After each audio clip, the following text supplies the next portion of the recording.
سيدنا ومولانا محمد وعلى سيدنا علي وسيدتنا فاطمة وسيدتنا زينب وسيدنا حسن وسيدنا حسين وعلى آله وصحبه وبارك وسلم. اللهم صل على سيدنا ومولانا محمد صاحب التاج والمعراج والبراق والعلم دافع البلاء والوباء والقحط والمرض والألم اسمه مكتوب مرفوع مشفوع منقوش في اللوح والقلم سيد العرب والعجم جسمه مقدس معطر مطهر منور في البيت والحرم شمس الضحى بدر الدجى صدر العلا نور الهدى كهف الورى مصباح الظلم جميل الشيم شفيع الأمم صاحب الجود والكرم والله عاصمه وجبريل خادمه والبراك مركبه والمعراج سفره وفوق سدرة المنتهى مقامه وقاب قوسين مطلوبه والمطلوب مقصوده والمقصود موجود سيد المرسلين خاتم النبيين شفيع المذنبين أنيس الغريبين رحمة للعالمين راحة العاشقين مراد المشتاقين شمس العارفين سراج السالكين مصباح المقربين محب الفقراء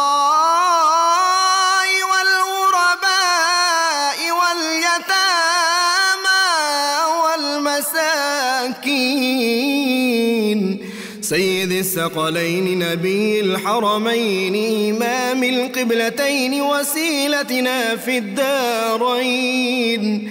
صاحب قاب قوسين محبوب رب المشرقين ورب المغربين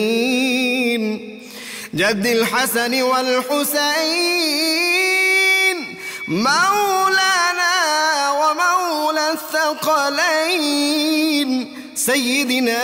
أبي القاسم محمد بن عبد الله نور من نور الله يا أيها المشتاقون بنور جماله بلغ العلا بكماله كشف الدجى بجماله حصنت جميع خصاله صلوا عليه وآله وأصحابه وسلموا تسليما زينب وسيدنا حسن وسيدنا حسين وعلى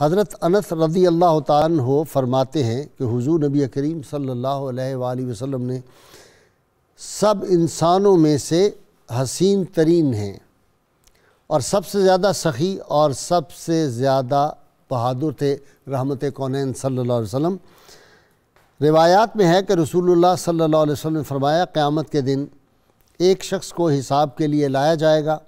اور اس سے پوچھا جائے گا کہ تم نے دنیا میں کیا کیا؟ وہ کہے گا یا اللہ تو نے مجھے پیدا کیا، مجھے ہدایت دی اور مجھے رزق میں فراوانی عطا فرمائی، پس میں نے بھی تیرے عطا کردہ رزق کو تیری مخلوق پر خرچ کیا اور ان کے لیے آسانی پیدا کی تاکہ آج کے دن میں تیری رحمت کا حقدار بن سکوں اور تو میرے لیے آسانی پیدا فرمائے۔ اللہ تعالیٰ فرمائے گا میرے بندے نے بالکل سچ کہا ہے، اسے جنت میں داخل کر دو۔ سرتاج الاولیاء سردار الاولیاء سیدنا عبد القادر جیلانی رحمہ اللہ وہابی ولی، والدہ کے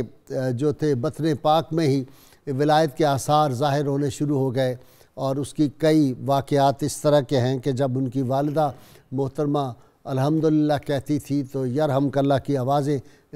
جواب میں آتی تھیں، اور والدہ کے بطن پاک سے ہی 18 قرآن پاک کے حفظ کر لیے، اور ان کی آمد کی بشارات اولیاء کرام نے بھی دی، اور خود رحمت کونین صلی اللہ علیہ وسلم خواب میں آ کر ان کے والد کو ان کی آمد کی بشارت دی تھی۔ اور اس سے بھی بڑھ کے ناظرین کرام کمال یہ ہے کہ جب رحمت کونین صلی اللہ علیہ وسلم، ایک روایت یہ ہے کہ معراج کی رات تشریف لے جا رہے تھے تو اس وقت ان کی روح پاک کو حاضر کیا گیا، اور رحمت کونین صلی اللہ علیہ وسلم نے ان کی گردن پہ اپنا قدم مبارک رکھا، کیونکہ انہوں نے خواہش، ان کی روح نے اس خواہش کا اظہار کیا کہ اپنا قدم پاک جو ہے وہ میری گردن پہ رکھ دیں۔ تو پھر آپ صلی اللہ علیہ وسلم نے ارشاد فرمایا کہ میرا قدم تمہاری گردن پر اور تمہارا قدم تمام اولیاء کی گردن پر۔ لوگ پوچھتے ہیں کہ سیدنا عبد القادر جیلانی کو یہ مقام و مرتبہ کیسے حاصل ہوا؟ تو میری نظر میں یہ جو واقعہ روایت میں نے بیان کی ہے اس کی ایک وجہ یہ بھی ہے، اور ناظرین کرام دوسری وجہ جو ہے وہ یہ ہے کہ حضور خود فرماتے ہیں کہ ایک دفعہ میں نے دیکھا کہ ایک تخت پہ میں بیٹھا ہوا ہوں جو فضا میں پرواز کر رہا تھا، اتنی دیر میں حضور رحمت اللہ عالمین صلی اللہ علیہ وسلم اور آپ کے ساتھ آپ کے دائیں طرف سیدنا موسیٰ علیہ السلام تھے۔ تو حضور صلی اللہ علیہ وسلم نے سیدنا موسیٰ علیہ السلام سے پوچھا کہ یہ بتائیں کہ آپ کی امت میں کوئی عبد القادر جیلانی جیسا تھا؟ تو انہوں نے جواباً فرمایا نہیں، میری امت میں تو اس پائے کا کوئی میرا امتی نہیں تھا۔ تو ناظرین کرام یہ ان کی عظمت اور رفعت، اور اس سے بھی ایک اور پہلو سے ان کی عظمت یہ ہے 5000 یہود و نصارہ نے ان کے دست حق پرست پہ دین حق کو قبول کیا اور پھر ولایت کے درجے پہ فائز ہوئے، اور 1.25 لاکھ وہ لوگ تھے جو فسق و فجور میں مبتلا تھے، زانی تھے، شرابی تھے، گناہوں میں مبتلا تھے، ڈاکو تھے، چور تھے، لیکن سب جب ان کے دامن سے وابستہ ہوئے تو پھر وہ بڑے اپنے دور کے کامل اولیاء کرام میں شامل ہوئے۔ ان کی علمی رفعت اور ان کی شان کا یہ عالم ہے کہ فرماتے تھے کہ میرے ایک ہاتھ میں شریعت ہے اور دوسرے ہاتھ میں طریقت ہے، اور لوگوں کے قلوب جو ہیں وہ میری 2 انگلیوں کے درمیان ہیں، میں چاہوں تو ان کو اس طرف کر دوں، چاہوں تو اس طرف کر دوں۔ تو یہ اللہ تعالیٰ نے ان کو عظمتیں اور رفعتیں عطا کی ہوئی تھیں۔ سیدنا عبد القادر جیلانی کے حوالے سے ہی سیدنا عبدالحق محدث دہلوی جیسی عظیم شخصیت فرماتے ہیں کہ جو 4 بزرگ اپنی قبور میں اسی طرح فیض پہنچاتے ہیں لوگوں کو، اسی طرح فیض یاب فرماتے ہیں جس طرح اپنی ظاہری حیات میں تھے، ان میں سیدنا عبد القادر جیلانی اور معروف کرخی جو ہیں یہ بزرگ ہیں۔ تو ناظرین ہم آج سیدنا عبد القادر جیلانی کی کرامات، آپ کی عظمتیں، آپ کی رفعتیں، آپ کا علمی مرتبہ اور مقام کیا ہے، اور پھر یہ وہ ہستی ہے جب رحمت کونین صلی اللہ علیہ وسلم کے روضہ انور پر حاضر ہوئے تھے تو عرض کیا یا رسول اللہ صلی اللہ علیہ وسلم میں آپ کی اولاد پاک سے ہوں، آپ کا میں نواسا ہوں۔ پہلے دور سے سلام آپ کی بارگاہ میں عرض کرتا تھا، آج آیا ہوں جی چاہتا ہے کہ آپ اپنا دست اقدس عطا فرما دیں، میں اس کو بوسہ دوں۔ تو رحمت کونین صلی اللہ علیہ وسلم کا دست اقدس ظاہر ہوا اور آپ نے اس کو بوسے دیے۔ تو یہ سیدنا عبد القادر جیلانی کے جو مقامات ہیں اور آپ کے جو خطبات ہیں، اور پھر آپ کی مجلس پاک میں خضر علیہ السلام بھی آتے تھے، ملائکہ بھی آتے تھے، جنات بھی آتے تھے، اور شجر و حجر اور ہوائیں اور فضائیں جو تھیں وہ بھی اللہ نے ان کو ان کے تابع کر دی تھیں۔ اس میں شک نہیں ہونا چاہیے، چونکہ یہ تو حدیث پاک ہے، رب تعالیٰ فرماتے ہیں کہ جب بندہ میرے بہت قریب آ جاتا ہے نفل پڑھ پڑھ کے، میں اس کے ہاتھ بن جاتا ہوں، اس کی زبان بن جاتا ہوں۔ تو یہ تفصیل حدیث ہے۔ اللهم صل على سيدنا ومولانا محمد وعلى سيدنا علي وسيدتنا فاطمة وسيدتنا زينب وسيدنا حسن وسيدنا حسين وعلى آله وصحبه وبارك وسلم اللهم صل على سيدنا ومولانا محمد وعلى سيدنا علي وسيدتنا فاطمة وسيدتنا زينب وسيدنا حسن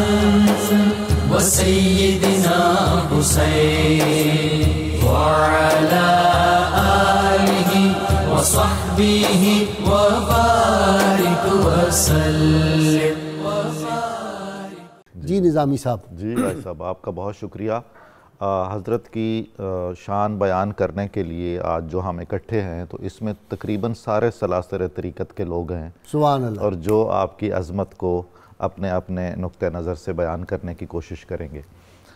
گزشتہ چند دنوں سے حضرت کی زندگی، آپ کی خدمات، آپ کے کمالات کے بارے میں جو پروگرام ہوتے رہے ہیں، میرا خیال ہے کہ وہ بہت بے مثال پروگرام ہے، کوئی ان کی نظیر نہیں ملتی ہے، اور یہ پروگرام ایک طرح سے ان سب کا خلاصہ بھی ہے اور اعادہ بھی ہے، اور اس کا کنکلوژن بھی آج ہو رہا ہے۔ آج کا موضوع بھی بہت اہمیت رکھتا ہے، جس میں آپ کی جلالت علمی کا ذکر ہے اور آپ کی عظمت روحانی کا بیان ہے۔ بالعموم صوفیاء کو ایک اعتراض کا سامنا کرنا پڑتا رہا ہے گزشتہ صدیوں میں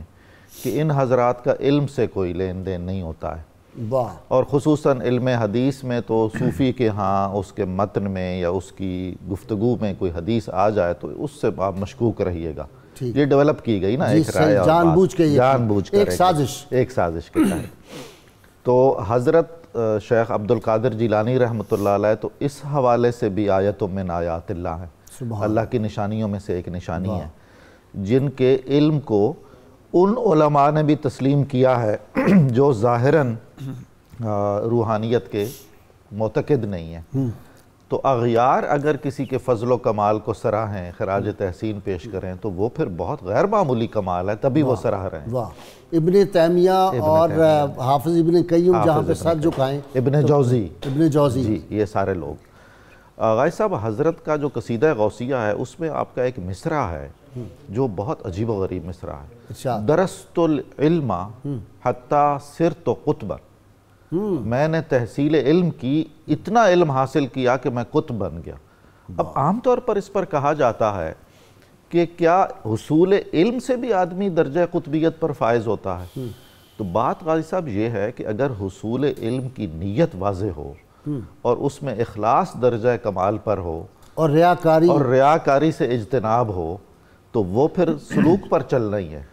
اور اس تحصیل علم کے بعد پھر اللہ تعالیٰ درجہ قطبیت عطا کرتا ہے، اور قطبیت کبریٰ عطا کرتا ہے، جس پر تمام امت کا اجماع ہے کہ جو صوفیاء کا نظام ہے، قطب کا، ابدال کا، نجبا وغیرہ کا۔ یہ جو روایت ڈاکٹر صاحب میں نے بیان کی نا کہ حضرت موسیٰ علیہ السلام سے آپ صلی اللہ علیہ وسلم نے پوچھا کہ آپ کی امت میں، اس کے بعد فرماتے ہیں کہ رسول اللہ صلی اللہ علیہ وسلم نے مجھے ارشاد فرمایا کہ تم اب ممبر پہ بیٹھ جاؤ اور تم واز کرو، میں نے تمہیں قطبیت کبریٰ کے مقام پہ فائز کر دیا۔ بالکل ایسا ہی ہے غازی صاحب۔ اور پھر یہ دیکھیے کہ آپ کے انکسار کا کیا عالم ہے۔ آج تو ہم 2-4 دن اگر کہیں زانوِ تلمس طے کر لیں تو اس کے بعد ہم جیسا کون ہے جی بڑا عالم، اور ایسے 2.5 کتابیں پڑھ کے تو پھر جی ہاں، 51 برس کی آپ کی عمر ہے، اور آپ نے حصول علم کے لیے اپنا وطن عزیز چھوڑا، اپنی والدہ ماجدہ سے ظاہری جدائی برداشت کی، اور کتنے جتن کر کے حصول علم میں کامیاب و کامران ہوئے، اور پھر جب رسول اللہ صلی اللہ علیہ وسلم نے عالم مکاشفہ میں فرمایا کہ تم گفتگو کیا کرو، واعظ کیا کرو، نصیحت کیا کرو، تو آپ نے فرمایا یا رسول اللہ صلی اللہ علیہ وسلم میں تو عجمی آدمی ہوں، اور بغداد میں جو عربی زبان و ادب کا مرکز ہے، ایک سے ایک فصیح اور بلیغ موجود ہے، تو میں یہاں کیا واعظ کروں گا؟ تو آپ نے اپنا لعاب دہن عطا فرمایا۔ بھائی صاحب یہ جو عظمت 7 بار جی بالکل ایک بار کسی کو لعاب دہن کا ایک چھینٹا مل جائے، ایک ذرا سا کوئی حصہ مل جائے، ذرا تو میں اسے کہہ نہیں سکتا، بالکل ایسا ایک ذرا سا حصہ یعنی چھوٹا سا حصہ بھی مل جائے تو وہ کافی ہے۔ غازی صاحب وہ لعاب دہن جس کو بھی عطا ہوا ہے نا، اس کے کلام میں آب حیات کی تاثیر پیدا ہوئی ہے، اور اس نے مردہ دلوں کو اور تاریک ذہنوں کو اجلا کیا ہے۔ ڈاکٹر صاحب وہ جو لکڑی کا میں ذکر کرتا ہوں، میں تفصیل تو نہیں بتاتا، پرسوں کا واقعہ ہے کہ ایک خاتون جو تھی وہ ایک ہاسپٹل میں، وہ کیا اس کو کہتے ہیں جو آخر پہ وہ لگا دیتے ہیں سانس، وینٹیلیٹر پہ تھی، تو ڈاکٹر سے وہ اس کا جو میرا ایک شاگرد وہ پانی لے کے گیا آپ صلی اللہ علیہ وسلم کے لعاب دہن والا، تو انہوں نے کہا نہیں اس کے اندر کوئی چیز نہیں جا سکتی، اس نے کہا کسی طرح آپ وہ خوراک کی جو نالی ہے اس میں ایک پانی کا چھوٹا سا بھیج دیں حصہ، تو وہ کہتے ہیں کہ ڈراپر کے ساتھ انہوں نے پانی ڈالا، وہ خاتون کل اپنے گھر آ گئی۔ سبحان اللہ سبحان اللہ۔ اور وہ حیران ہے اس بات سے۔ میں نے کہا رسول اللہ صلی اللہ علیہ وسلم کے جو معجزات ہیں وہ قیامت تک ہیں، اس کو سمجھنے کی ضرورت ہے۔ رسول اللہ صلی اللہ علیہ وسلم تو جامع معجزات انبیاء ہیں، تو جو حضرت عیسیٰ میں دم مسیحائی تھا وہ رسول اللہ صلی اللہ علیہ وسلم کی ذات بابرکات تو کیا آپ کے آثار میں بھی منتقل ہوا۔ غازی صاحب جو خاتم الانبیاء ہے وہ جامع کمالات انبیاء ہے، بالکل منطقی طور اور امام الانبیاء ہے۔ جی آپ کی طرف آ رہا ہوں قادری صاحب جی، بسم اللہ الرحمن الرحیم۔ آپ کا تو حدیث کا شعبہ ہے، آپ شیخ الحدیث ہیں، چلے حدیث کے حوالے سے آپ کچھ۔ جی میں عرض کرتا ہوں نا جی، جیسے کہ ابھی آپ نے ارشاد فرمایا کہ لکڑی کے حوالے سے یا ایک ڈراپر کے ایک ڈراپ اندر چلا گیا اور اس سے وہ صحت یاب ہو گئی، ایک نہیں کئی ہوئے، یہ تو میں نے لیٹسٹ پرسوں کا واقعہ سنا ہے۔ اچھا اگر آپ حدیث پر ایک نظر ڈالیں تو آپ کو اندازہ ہوگا کہ ام المومنین میں سلمہ جو تھی وہ آپ کے پاس، آپ کا جبہ مبارک تھا، منہ مبارک تھا، صحابہ آپ کے پاس حاضر ہوتے اور پانی میں آپ گھما دیتی یا جبہ دھو کے نچوڑ دیتی تو لوگ صحت یاب ہو جاتے۔ یہ کوئی ایسی اچنبے والی بات نہیں ہے کہ ہم حیران اور پریشان ہو جائیں۔ سبحان اللہ۔ میں سمجھتا ہوں کہ یہ کم فہمی ہے یا انبغاض ہے دلوں کا کہ جو کسی بات کو تسلیم نہیں کرنے دیتا۔ ڈاکٹر صاحب نے بات بے بصری ہے، ہاں بے بصری، صحیح فرمایا، بالکل بے بصری ہے۔ ڈاکٹر معین نظامی صاحب نے بڑے آسان طریقے سے ایک بات کی طرف اشارہ کیا کہ اولیاء پر صدیوں سے 2 چیزوں کا الزام جو ہے وہ لگایا جا رہا ہے۔ ایک کا انہوں نے اشارہ فرمایا علم کے حوالے سے، اور دوسرا میں اشارہ کرتا ہوں توحید کے حوالے سے۔ اچھا میں اس پر اپنے شیخ کی بات کرنا چاہوں گا۔ میں کہتا ہوں کہ یہ لوگ انتہا درجے کی غفلت کا شکار ہیں جو یہ سمجھتے ہیں کہ اولیاء یا صلحاء شخصیت پرستی کی طرف گئے ہیں یا انہوں نے اپنی ذات کو منوایا ہے، یا وہ شرک کی طرف گئے، شرک کی طرف گئے ہیں۔ آپ یقین جانیے جب میں اپنے شیخ کی حیات طیبہ کو پڑھتا ہوں، ان کی سیرت کو پڑھتا ہوں تو میں حیران ہو جاتا ہوں علم سے کتنی محبت ہے۔ آپ فرماتے ہیں خالط العلماء بحسن الادب، کہ اے اپنے مریدوں سے فرماتے ہیں شاگردوں سے میں تمہیں حکم دیتا ہوں کہ تم نے جب علماء کی مجلس میں جانا ہے تو انتہائی ادب کے ساتھ جانا ہے۔ اب علم سے محبت ہے کہ فرماتے ہیں وَتَرَكِ الْاعْتِرَاضِ عَلَيْهِمْ، لوگ جاتے ہیں علماء کی مجالس میں ان کو پرکھنے کے لیے، جانچنے کے لیے کہ اس کا علم کی معیار کیا ہے، سطح کیا ہے۔ تو آپ فرماتے ہیں کہ اگر تم نے علماء کی مجلس میں جانا ہے تو اپنے تمام اعتراضات کو سیٹ اسائڈ کر کے ایک طرف رکھ کے ان کے پاس احترام کے ساتھ جا کے بیٹھنا ہے، وَطَلَبِ الْفَائِدَةِ مِنْهُمْ، اور ان سے فائدے کی طلبگار رہنا ہے کہ میں جا رہا ہوں عالم دین کی مجلس میں اور میں وہاں سے فائدہ حاصل کروں گا۔ اور فرماتے ہیں لِيَنَالَكُم مِّن عُلُومِهِمْ، اگر تم یہ اوصاف اپنا کے جاؤ گے تو ان کے سارے علوم جو ہیں تمہیں نفع بھی دیں گے اور تمہیں میسر بھی آ جائیں گے۔ وَتَعُودُ عَلَيْكُمْ بَرَكَاتُهُمْ، اور فرمایا جب واپس لوٹو گے تو تمہارے بدن، تمہارے ظاہر و باطن پر برکات کا ظہور ہو چکا ہوگا۔ سبحان اب آپ یہاں دیکھیے کہ شیخ علماء کی کتنی قدر فرما رہے ہیں اور علم کی کتنی قدر کر رہے ہیں، اور افسوس اور توحید دیکھیں نا، توحید فرماتے ہیں کہ ساری دنیا چاہے تجھے نفع پہنچانا اور رب نہ چاہے تو نہیں پہنچا سکتے، ساری دنیا تجھے نقصان پہنچانا چاہے، ضرر پہنچانا چاہے، رب نہ چاہے تو نقصان نہیں پہنچا سکتے۔ اب اس سے بڑھ کے توحید کیا ہو سکتی ہے؟ اور سب سے آخری کلمات جب آپ نے اپنے صاحبزاد عبدالوہاب علیہ الرحمہ کو جو آپ نے کلمات جو ارشاد فرمایا، آپ نے فرمایا علیک بتقوی اللہ وطاعتہ، اے میرے بیٹے میں تجھے اللہ کی طرف تقوی اختیار کرنے کا حکم دیتا ہوں اور اس کی اطاعت کا حکم دیتا ہوں، ولا تخف احدا، اور تجھے یہ میں کہتا ہوں کہ تم نے سوائے رب کے کسی سے نہیں ڈرنا، سوائے رب کے کسی سے نہیں ڈرنا، ولا ترجع، اور نہ تو نے رب کے سوا کسی سے اپنی امیدیں وابستہ کرنی ہیں۔ اب توحید دیکھیے نا کیسی توحید ہے، رب کے سوا امیدیں وابستہ نہیں کرنی۔ وَكُلِّ الْحَوَائِجِ كُلَّهَا إِلَى اللَّهِ، اور میں تجھے حکم دیتا ہوں اور اپنے مریدین کو اپنی تمام حاجات کا رخ اپنے رب کی طرف موڑ دو، تمام حاجات کا رخ موڑ دو۔ فرماتے ہیں وَأَطْلُبُهَا مِنْهُ، اور جو کچھ طلب کرنا ہے اپنے رب سے طلب کرو۔ فرماتے ہیں وَلَا تَثِقْ بِأَحَدٍ إِلَّا اللَّهِ، اور اللہ کے سوا کسی پر بھروسہ نہ کرنا، اللہ کے سوا کسی پر بھروسہ نہ کرنا۔ وَلَا تَعْتَمِدْ إِلَّا عَلَيْهِ، اور اللہ کے سوا کسی پر اعتماد نہ کرنا۔ التوحید التوحید التوحید، فرماتے ہیں توحید توحید توحید، جمع لکل التوحید، اللہ نے ہر خیر توحید کے اندر پوشیدہ کر دی ہے۔ غازی صاحب آپ مجھے یہ فرمائیے کہ اس سے بڑھ کر توحید کا لمبردار کون ہوگا؟ جی صاحبزادہ صاحب، جس طرح انبیاء کرام میں رحمت کونین صلی اللہ علیہ وسلم کی پوزیشن ہے، انبیاء میں آپ کی بلند جو درجہ ہے، اسی طرح اولیاء میں سیدنا عبد القادر جیلانی کا ہے، تو ذرا اس پہ بھی تھوڑا سا ایسے 1 منٹ کی بات ہو جائے۔ بسم اللہ الرحمن الرحیم، صلی اللہ تعالی علی النبی الامین وعلی آلہ واصحابہ اجمعین۔ مریدی لا تخف، اللہ ربی عطانی رفعتا نلت المنالی۔ غازی صاحب شکریہ آپ کا۔ میں آپ کے سوال کی طرف حاضر ہوتا ہوں، لیکن اس سے پہلے ایک بڑی لطیف بات جو ہمارے علماء نے کی، حضرت غوث الثقلین رضی اللہ تعالی عنہ کے نام کے ساتھ ایک نسبت لگتی ہے جیلانی، آپ کو جیلانی کہا جاتا ہے۔ عام طور پر مشہور یہ ہے کہ یہ شہر کی نسبت کی بنا پر ہے، اس قصبے کا ٹاؤن کا نام، چونکہ آپ وہاں پر پیدا ہوئے ہیں، شہر کی نسبت کی وجہ سے آپ کو جیلانی کہا جاتا۔ لیکن ہمارے بعض مشائخ نے لکھا، علماء کہتے ہیں ایک وجہ اس کی یہ بھی ہے، سمی عبد القادر بالجیلانی لأن اللہ تعالی تجلی علیہ وہو فی بطن امہ 100 مرہ، کہ اللہ تبارک و تعالی جل وعلا نے حضرت غوث پاک رضی اللہ تعالی عنہ جب اپنی والدہ محترمہ کے بطن اقدس میں آئے ہیں تو اپنے فیضان اور نور کی تجلی آپ پر 100 مرتبہ فرمائی۔ اللہ، جب وہ تجلی ہوئی، ملائکہ کرام نے یہ شرف دیکھا حضرت غوث الثقلین رضی اللہ تعالی عنہ کا، تو اس تجلی کی نسبت سے ملائکہ نے آپ کو جیلانی کہا۔ اچھا، اب انسانوں میں جو لوگ سننے کی طاقت رکھتے تھے فرشتوں کی آواز کو، جب ملائکہ کی آواز انہوں نے سنی تو زمین پر انہوں نے آپ کو جیلانی کہا، اس لیے آپ کا شہرہ جو ہے وہ لفظ جیلانی کی نسبت کے ساتھ ہوا ہے۔ سبحان اللہ۔ حضرت غوث الثقلین رضی اللہ عنہ کے بارے میں ایک زبردست عالم کا ایک حوالہ پیش کرتا ہوں، بجائے اس کے کہ یہ بھی بات ہے کہ ہمارے ہاں اگر کوئی بات کی جائے تو کہتے ہیں یہ صوفی کا حوالہ ہے، اس کو چھوڑیں گے۔ حضرت امام محمود علوسی حنفی رحمۃ اللہ علیہ احناف کے بہت بڑے مفسر ہیں، سبحان اللہ، انہوں نے ایک جملہ لکھا، فرماتے ہیں قد نالا ما نالا من القطبیتی بواسطۃ جدہ علیہ الصلاۃ والسلام۔ حضرت غوث الثقلین رضی اللہ تعالی عنہ کو جو غوثیت عظمیٰ کا درجہ ملا ہے، یہ آقا دو عالم علیہ الصلاۃ والسلام کے توسط سے ملا، حضور کے ذریعے ملا ہے، اور آپ اپنے والدہ محترمہ کی طرف سے حسینی سید ہیں، والد کی طرف سے حسنی سید ہیں، اور یہ جملہ جس میں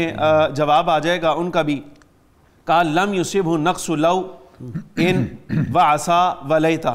حضرت غوث الثقلین رضی اللہ تعالی عنہ کی شان جو بیان ہو سکتی ہے نا، وہ ایسا آدمی نہیں کر سکتا کہ جو لو ان عصا اور لیتا کا سہارا لینے والا ہو، یعنی اگر مگر کر کے جو بندہ گفتگو کرنے والا ہے نا، وہ غوث کی شان پر گفتگو نہیں کر سکتا، اس لیے کہ وہ نقص پہنچتا ہی نہیں ان کو، اور ایسے بندے کا گفتگو کرنا یہ حضرت غوث الثقلین رضی اللہ تعالی عنہ کے معیار کو نیچے لانے کے مترادف ہے۔ اب جب ان کا اپنا معیار ایسا نہیں ہوتا تو پھر بات کر دیتے ہیں، کمالات دیکھے جائیں۔ سیدنا عبدالحق محدث دہلوی نے یہ فرمایا ہے، یہ قول،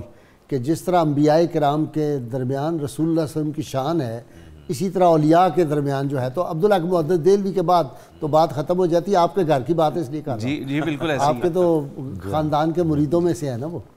تحفہ قادریہ میں حضرت شاہ المعالی رحمۃ اللہ علیہ فرماتے ہیں، غوث الثقلین رضی اللہ عنہ سے پوچھا گیا، فرمایا آپ اپنے مرید کے بارے میں کچھ ارشاد فرمائی۔ فرمایا میرا وہ مرید لا یتألف البیدۃ لا یتألف والروح لا یقوم، جو ابھی لباس بشریت میں آیا نہیں، فرمایا دنیا میں آئے گا، میرے ساتھ اس کی نسبت ہوگی، وہ 1000 دوسرے لوگوں سے بہتر ہے جو اوروں کے ساتھ نسبت رکھتے ہیں، اور جو واقعی طور پر لباس بشریت میں آ جائے پھر میرے ہاتھوں میں ہاتھ دے دے، اس کے بارے میں کیا کہنا، وہ تو زمانے کے اندر ایک نایاب موتی کی طرح ہے۔ واہ واہ، یہ حضرت غوث الثقلین رضی اللہ اچھا عنہ جی، کی نسبت۔ آپ کی طرف آ رہا ہوں ڈاکٹر جامی، دین کو آپ نے ایک نیا بانگ پن دیا، اور مردہ قلوب جو تھے ان کو حیات نو نہیں بخش دی، مردہ دلوں کو زندہ کیا، خود بھی فرماتے ہیں، اور محی الدین کا ایک مطلب یہ بھی ہے دین کو زندہ کرنے والا۔ محترم غازی صاحب، سرکار غوث اعظم رحمۃ اللہ علیہ کا جو ایک بڑا اعزاز ہے، حضور نبی اکرم صلی اللہ علیہ وسلم کو جو فیض کے چشمے اللہ کی طرف سے عطا ہوئے، ان کا جہاں ظہور تام ہوا تو ظہور اتم یہاں ہوا۔ حضور نبی اکرم صلی اللہ علیہ وسلم کی شخصیت سے وابستہ وَيُزَكِّيهِمْ وَيُعَلِّمُونَ الْحِكْمَةَ کا جو فیض تھا، تو تزکیہ نفس اور حکمت کامل آپ کو آپ کے مواعظ میں، آپ کے ملفوظات میں اور کتابوں میں نظر آئے گی۔ غازی صاحب، تزکیہ بنیادی طور پر کیا ہوتا ہے؟ یتلو علیہم کو آپ چھوڑ گئے، وہ بھی تو شامل کر لیں گے۔ یتلو علیہم آیاتہ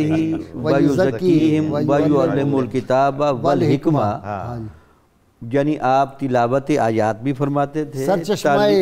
فیض سے، سرچشمہ فیض سے آپ نے چاروں فیض ملے تھے۔ آپ عصر کے بعد باقاعدہ تجوید کی کلاس بھی پڑھاتے تھے، یہ نئی بات ہے۔ اچھا کا فیض وہاں بھی دیا۔ وَيُعَلِّمُونَ الْكِتاب کا، حالانکہ ابو الحسن اشعری، یہ ابو الحسن ندوی ان علماء میں سے ہیں جن کو عام طور پر بعض لوگ تصوف کے بہت محتاط لوگ میں سے گنتے ہیں۔ صحیح بات۔ وہ بھی کہتے ہیں کہ ان کی جو دیکھیں تدریس، 50 سال انہوں نے تدریس اور ارشاد کو کٹا کیا، اور یہ بہت کم ہوتا ہے۔ یہ تاریخ دعوت و عظیمت میں تاریخ دعوت و عظیمت سمجھ گیا۔ جو مسند تدریس پر بیٹھتے ہیں وہ مسند ارشاد چھوڑ جاتے ہیں، جو مسند ارشاد پر بیٹھتے ہیں وہ مسند تدریس چھوڑتے ہیں۔ ان کی شخصیت میں یہ عجیب رنگ ہے کہ یہاں ارشاد و معرفت اور تدریس و فتویٰ دونوں کٹھے ہیں، یعنی قطب الارشاد بھی ایک شخصیت میں، قطب مدار بھی ایک شخصیت میں۔ قطبیت کبریٰ پھر تبھی بنتی ہے کہ ساری جو تاج ہیں وہ سارے ان کے سر پہ ہیں۔ کمال ہے۔ اور پھر قرآن مجید کی جب آپ تفسیر کرتے ہیں تو ابن جوزی کے جو بیٹے وہاں گئے تو وہ جا کر جو صورتحال دیکھی کہ آپ کے سامنے قاری نے قرآن کی آیت پڑھی تو آپ اس کی تفسیر کرتے گئے، مصادق اور ان کے انتباہ کرتے چلے گئے، جہتیں بناتے گئے۔ 40 تک 11 تک تو یہ علماء چلتے رہے، 11 تک تو کہتے ہیں ہاں۔ اب جب 40 تک گئے تو یہ کہتے یہ ہماری سمجھ سے تو ماورا ہے، لیکن بہرحال علم اور اصول کے معیار کے عین مطابق ہے۔ وہ دقت نظری یا حکمت نظری ان کو ملی ہے وہ ہمیں نصیب جو گوہر افشانی، لیکن 40 تک ٹھیک ہیں۔ اب جب حضور غوث پاک نے کہا یہ تو قرآن کا تھا ظاہر، جس کی میں نے پڑھتے اٹھائی ہیں، اب میں قرآن کے اس باطن پر کلام کرتا ہوں، تو وہ باطن کیا تھا اس کا اشارہ خود قرآن میں ہے۔ وَلَوْ أَنزَلْنَا هَذَا الْقُرْآنَ عَلَى جَبَلٍ لَرَأَيْتَهُ خَاشِعًا مُتَصَدِّعًا من خشیت اللہ، اگر قرآن کو ان معانی اور گہرے نورانی احوال کے ساتھ پہاڑ پر نازل کر دیا جاتا تو پہاڑ ان کی تجلیات کو نہ اٹھا سکتا۔ اچھا غازی صاحب، یہ چیز ملتی کن کو ہے؟ جن کو طہارت باطنی حاصل ہو۔ عالم صرف الفاظ اور معنی کی گرفت تک آ سکتا ہے، جب تک کامل تزکیہ نفس نہ ہو اور بندے کے ساتھ اللہ کی رحمت شامل حال نہ ہو تو قرآن کی حقیقت نہیں پکڑی جاتی۔ اللہم صلی علی سیدنا و مولانا محمد وعلی سیدنا علی و سیدتنا فاطمہ و سیدتنا زینب و سیدنا حسن و سیدنا